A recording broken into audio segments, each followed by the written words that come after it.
یہ کہانی ایک دور کے گاؤں کی ہے جہاں بھٹچاریہ خاندان کے لوگوں نے اپنی دادی کے گھر بھٹچاریہ منور کو دوبارہ آباد کیا۔ گاؤں کے لوگوں نے انہیں آنے سے پہلے خبردار بھی کر دیا تھا کہ اس گھر میں نہ آئیں۔ انہوں نے بتایا تھا کہ یہاں آسیب وغیرہ ہے، لیکن خاندان نے اپنے رشتوں کی خوشبو کو تازہ رکھنے کے لیے واپس اسی گھر آنے کا فیصلہ کیا، لیکن وہ نہیں جانتے تھے کہ ان کا آنا کتنی بڑی تباہی لے کر آئے گا۔ شفٹنگ کے بعد وہ گھر کی صفائی کرنے لگتے ہیں۔ اسی دوران ان کی چھوٹی بیٹی اسٹور کا دروازہ کھول کر اندر صفائی کرنے لگتی ہے۔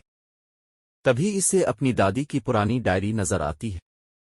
اس میں اس کی دادی کی زندگی کے آخری دنوں کے وقت کی باتیں بھی درج تھیں۔ ان کی دادی کی موت بھی اچانک ہی ہوئی تھی اور انہیں کوئی بیماری بھی لاحق نہیں تھی۔ آخری دنوں میں وہ ڈری ڈری رہتی تھیں اور زیادہ وقت ڈائری لکھتے ہی گزارتی تھیں، اور آج وہی ڈائری سائمہ کے ہاتھوں میں تھی۔ وہ جو پڑھتی جا رہی تھی تو اس کے جسم میں لرزہ طاری ہوتا جا رہا تھا۔ اس کی دادی کسی انجان طاقت کے بارے میں لکھتی رہتی تھی کہ وہ اسے اپنے وش میں کرنا چاہتی ہے۔ وہ ایک بدنما چہرے والی عورت ہے جو روز رات کو اسٹور سے نکلتی ہے اور اسے سونے نہیں دیتی۔ وہ ظالم عورت اس کی دادی کو خودکشی پر الفاقساتی رہتی ہے اور بھیانک روپ میں ظاہر ہو کر اسے ڈراتی ہے۔ ڈائری میں لکھا تھا کہ جس دن میں نے اس عورت کے بارے میں کسی کو بتا دیا، اسی دن یہ مجھے مار دے گی۔ سائمہ نے ساری باتیں اپنی امی کو بتا دیں، لیکن انہوں نے یہ کہہ کر بات ٹال دی کہ بیٹا، آپ کی دادی ذہنی مریض تھیں، اس لیے ایسی باتیں کرتی رہتی تھیں، اور ایسا ویسا کاچھے نہیں ہے اس گھر میں۔ یہ کہہ کر وہ اپنے کاموں میں لگ گئے۔ پہلا ہفتہ تو گھر کی صفائی میں ہی گزر گیا۔ سائمہ بھی یہ سب بھول کے اپنی پڑھائی میں مصروف ہو گئی۔ پھر ایک دن اس کی چھوٹی بہن کھیلتے ہوئے اسٹور کی طرف گئی تو اس نے کسی کے رونے کی آواز سنی۔ اس نے آ کر اپنی امی کو یہ بات بتائی۔ انہوں نے نظر انداز کیا، لیکن سائمہ کو یہ بات کھٹکی کہ نہ تو آس پاس کوئی گھر ہے اور نہ شام کے وقت کوئی بچہ ادھر آ سکتا ہے، تو پھر کون رو رہا ہوگا۔ وہ اپنی بہن کے ساتھ گودام گئی تو وہاں واقعی کسی کے رونے کی آوازیں آ رہی تھیں۔ انہوں نے دروازہ کھولا اور اندر چلی گئے۔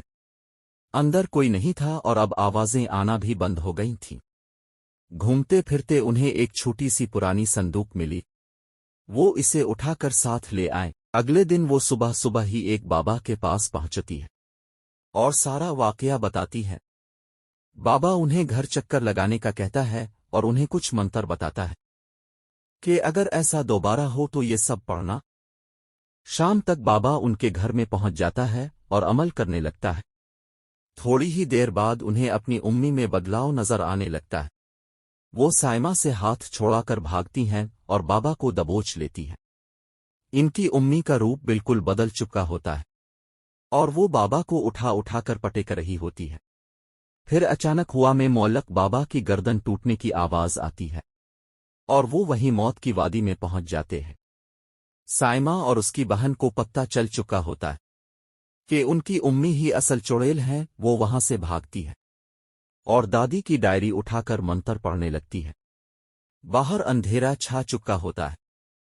جانور اس طرح چیخ رہے ہوتے ہیں جیسے کوئی انہیں اذیت پہنچا رہا ہو، اور اس کالی اندھیری رات میں چڑیل ان دونوں بہنوں کے قریب پہنچ چکی ہوتی ہے۔ وہ بتا رہی ہوتی ہے کہ کس طرح تمہاری دادی کو مارنے کے کچھ دن بعد ہی اس نے تمہاری ماں کو اسی اسٹور میں بند کر دیا تھا اور خود تمہاری ماں کے روپ میں تمہارے ساتھ شہر چلی گئی تھی۔ سائمہ کی چھوٹی بہن بے ہوش ہو چکی ہوتی ہے۔ سائمہ ڈر اور خوف کے مارے منتر پڑھنے لگتی ہے۔ چڑیل چیختی چلاتی ماحول کو اور بھیانک بنا رہی ہوتی ہے۔ سائمہ وہ منتر جاری رکھتی ہے۔ اتنے میں اسے اپنی اصلی ماں بھی ایک کونے میں کھڑی منتر پڑھتی نظر آتی ہے۔